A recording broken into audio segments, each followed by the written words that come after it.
Welcome to travel and stay.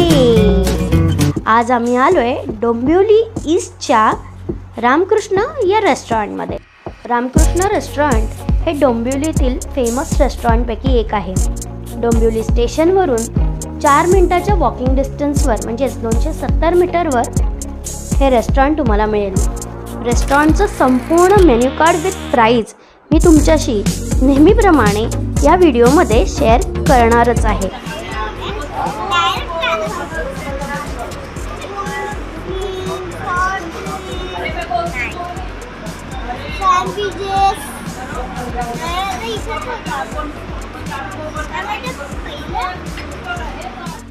मंडळी, सगळ्यात आधी तुमचे खूप खूप आभार। ठाण्यातील माझघर रेस्टॉरंटपासून ते मालवण बीच जवळील सुनीता रेस्टॉरंटच्या रिव्ह्यूला तुम्ही खूप खूप प्रतिसाद दिला। तसेच स्टॅच्यू ऑफ युनिटीला कसं जायचं, कोल्हापूरच्या सुंदर कण्हेरी मठाची माहिती तुम्ही ट्रॅव्हल अँड स्टे चॅनलवर खूप आवडीने बघितली। अशाच प्रत्येक ठिकाणाची संपूर्ण माहिती मिळवण्यासाठी ट्रॅव्हल अँड स्टे चॅनलला सबस्क्राईब करा आणि आपला हा चॅनल छान ग्रो होण्यासाठी तुमच्याकडे काही टिप्स किंवा सजेशन्स असतील तर कमेंटमध्ये नक्की लिहा। शिवाय व्हिडिओ जर आवडला तर लाईक करायला विसरू नका हां।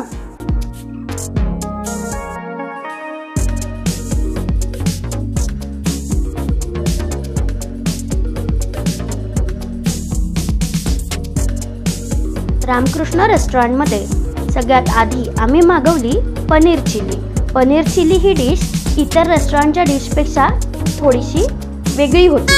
इतर रेस्टॉरंटशी कंपेअर करता पनीर चिली ही डिश चवीला थोडी जास्त तिखट होती। पनीरचे पीसेस मात्र मऊसूद होते, क्वांटिटीही जास्त होती।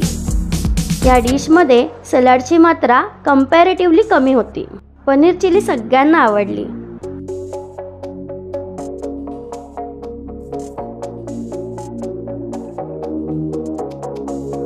रेहाच्या सांगण्यावरून आम्ही ऑर्डर केला पनीर टिक्का मसाला। रेस्टॉरंटमध्ये गेल्यावर रोटीऐवजी गव्हाच्या पोळीचा ऑप्शन अवेलेबल असेल तर आम्ही पोळ्याच ऑर्डर करतो। रामकृष्ण हॉटेलमधल्या पोळ्याही छान मऊ लुसलुशीत होत्या।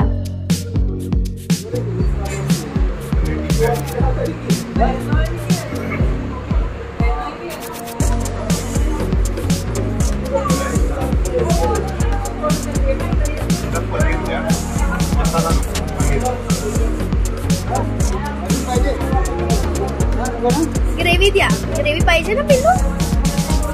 आवाज तासा चिमणी सारखा की काय पोचत नाही।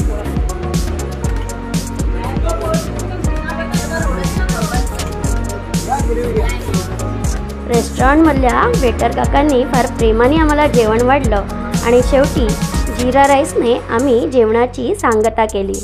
रेस्टॉरंटचे व्हीलचेअर ॲक्सेसिबिलिटी डिटेल्स समोरच स्क्रीनवर दिलेले आहेत। व्हिडिओ आवडला असेल तर लाईक करा, चॅनलला सबस्क्राईब करा। पुनर्मिलामः पुढच्या मंगळवारी 4 वाजता।